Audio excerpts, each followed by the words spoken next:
रहता था।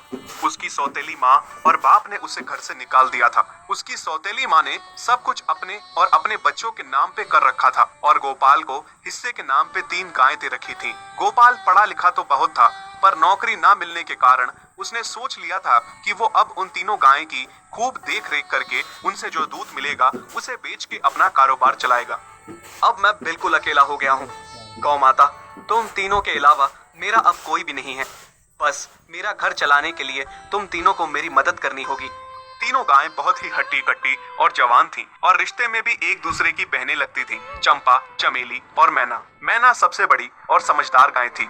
चंपा गर्भवती थी और चमेली को अभी अभी बच्चा हुआ था। वो दूध दे रही थी, जिसके दूध को बेच के गोपाल का थोड़ा बहुत घर चल रहा था। पर गोपाल को अब चंपा और मैना पे पूरा भरोसा था कि जब उनका बच्चा हो जाएगा तो वो खूब दूध देने लगेंगी और जिससे उसका कारोबार अच्छे से सेट हो जाएगा। देखा चमेली बहन, हमारे मालिक को कितनी उम्मीदें हैं हम तीनों से। हाँ चंपा, सुना मैंने, मालिक ने हमसे कितनी सारी उम्मीदें लगा रखी हैं। और उम्मीद रखे भी क्यों ना, कितना समय खर्च करते हैं मालिक हम पे और कितनी सेवा करते हैं हमारी, कितना खिलाते पिलाते हैं हमें। और फिर हम मालिक की उम्मीदों पे खरा ना उतरेंगी तो धिक्कार है हमारी जिंदगी पर। सही कह रही हो बहन तुम। चलो हम तो मालिक के लिए कुछ ना कुछ कर ही लेंगे। तुमने बच्चा दे दिया है, दूध भी दे रही हो, मैं भी गर्भवती हूँ। थोड़े दिनों में मैं भी बच्चे को जन्म दे दूंगी, फिर दूध भी देने लगूंगी। लेकिन इस मैना दीदी को देखो, हम दोनों से बड़ी हैं, एक बार भी बच्चा ना दे पाई आज तक। क्या इसका फर्ज नहीं बनता मालिक के लिए कुछ? ये तो बड़ी है, हमसे ज्यादा इसको मालिक के लिए करना चाहिए था, लेकिन हम छोटी होकर इतना सोच रहे हैं। तुम दोनों ऐसा क्यों कह रही हो? क्या गलत कह रहे हैं हम? सही तो कह रहे हैं। कितने सालों से बांझ पड़ी हो तुम।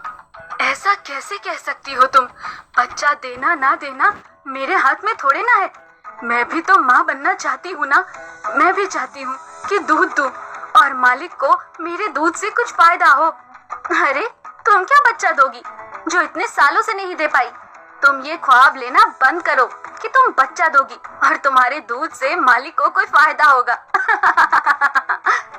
दोनों छोटी बहनें बड़ी बहन मैना की बेबसी का मजाक उड़ाती हैं और उस पे हंसती हैं। इस बात से मैना बहुत दुखी होती है और रोती है कि उसी की बहनें उसको दिलासा देने की बजाय उसे ताने मार रही हैं, उसका मजाक उड़ा रही हैं। फिर एक दिन गोपाल का पड़ोसी उससे कहता है, अरे गोपाल, तुम्हारी 2 गायें तो ठीक है, एक गाय का क्या है?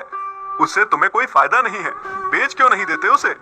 अरे नहीं नहीं भाई साहब, बेचना क्यों उसे? अभी बच्चा नहीं दे रही तो क्या पता कल वो बच्चा दे दे। कोई भी काम जल्दबाजी में नहीं करना चाहिए। अरे नहीं गोपाल, मेरे कहने का ये मतलब था कि तुम्हें अपना कारोबार जल्द खड़ा करने की जरूरत है, क्योंकि तुम्हारे घर वालों ने तुम्हारे साथ जो कुछ भी किया वो बहुत गलत था। अब तुम्हें जो भी करना है अकेले ही करना है। आगे शादी भी तो करनी है तुम्हें, उसके लिए भी खूब पैसा कमाना पड़ेगा। जब तुम्हारी सारी गायें दूध देंगी तभी तो कारोबार अच्छा चलेगा ना। हाँ, बात तो तुम सही कह रहे हो भाई। मेरी मानो तो तुम अपनी गायों को क्रॉस करवा के देख लो, शायद उससे बच्चा हो जाए। हाँ, ये सुझाव तुमने सही दिया, मैं कल ही ऐसा कर लेता हूँ। सुना तुमने मैना बहन मालिक की बातों को? कितना परेशान है मालिक तुम्हारी वजह से, पर तुम्हें तो कोई बात कह ही नहीं सकते। झट से बुरा जो मान जाती हो तुम। मैना ये सब सुन के बहुत दुखी होती है, पर करती भी क्या, उसके हाथ में कुछ नहीं था। गोपाल ने मैना को क्रॉस करवा के भी देखा, पर उसका भी कोई फायदा नहीं हुआ।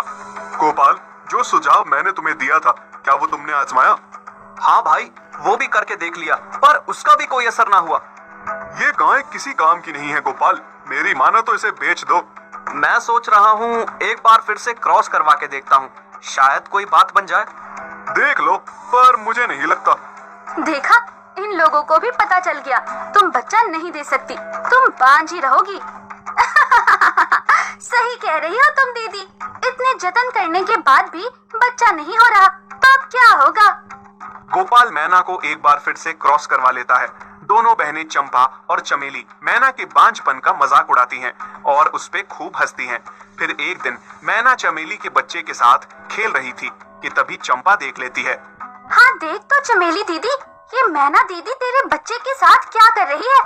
मुझे समझ में नहीं आ रहा, तू इस बांझ के साथ अपने बच्चे को कैसे छोड़ सकती है?